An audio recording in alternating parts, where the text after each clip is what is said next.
কারোর কাছে স্বামী মূল্যহীন। 3 কোটির খোরপোশ চেয়ে স্বামীর মৃত্যু কামনায় ব্যস্ত স্ত্রী। আর অন্যদিকে স্বামীর ক্যান্সার জেনেও স্বামীর মৃত্যুর শেষ মুহূর্তটা অবধি নিজের সবকিছু উজাড় করি পাশে থেকে গেলেন সৃজনা। বিবেক চলে গেলেন, তবে সৃজনা হেরে গেলেন না।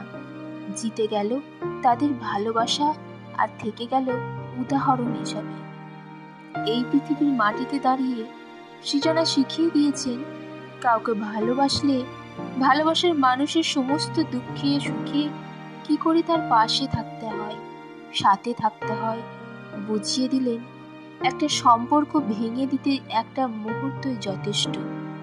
তবে কাউকে ভালোবাসতে গেলে একটা গোটা জীবনও কম পড়ে যায়। আসলে চলে যেতে চাইলে হাজারটা অনুকূল পরিস্থিতি খুঁজে নেওয়া যায়, ঠিক তেমনই থেকে যেতে চাইলে শত প্রতিকূলতার মাঝে একটা কারণ ঠিক খুঁজে বার করে নেওয়া যায়। আর 5 জনের মতোই সৃজনার জীবনে কড়া নেড়েছিলেন ভালোবাসা।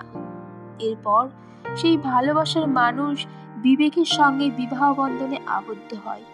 দুজনে মিলেই সুখের সংসার করছিলেন। কিন্তু হঠাৎই বিবেক হেডেকের মধ্যে দিয়ে যেতে শুরু করে। বিষয়টা খুব মারাত্মক হয়ে ওঠে। একটা সময় চলাফেরা করতেও সমস্যা হয় তার। চিকিৎসকের শরণাপন্ন হন তারা দুজনে। আর একটা সময় এমআরআই রিপোর্টে জানা যায় মারণ রোগ ক্যান্সার বাসা বেঁধেছে বিবেকের শরীরে, সেটাও 4th স্টেজ।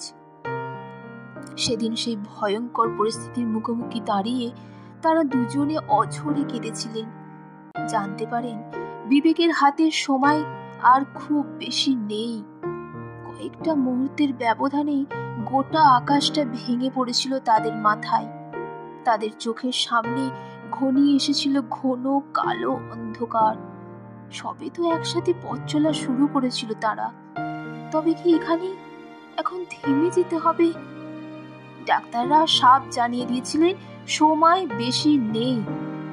সেদিন সৃজনা চাইলেই পারতেন বিবেকের জীবন থেকে সরে আসতে আর নিজের জন্য একটা সুখের অধ্যায় শুরু করতে, কিন্তু তিনি তা করেননি, আর করার কথা ভাবেননি। কারণ তিনি তো ভালোবেসেছিলেন বিবেককে, তাই তার বিপদে কি করে তাকে ছেড়ে চলে যাবেন। তাই থেকে গেলেন স্বামীর পাশে। লড়াইটা শুরু করলেন তারা একসাথে।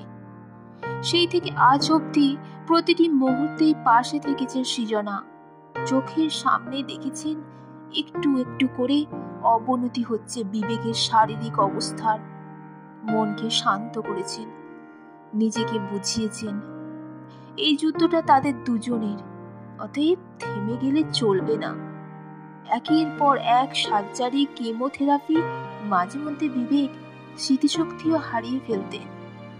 কিন্তু শত ঘাত প্রতিঘাত প্রতিকূলতার পরও লড়াই কিন্তু জারি রেখেছিলেন সৃজনা।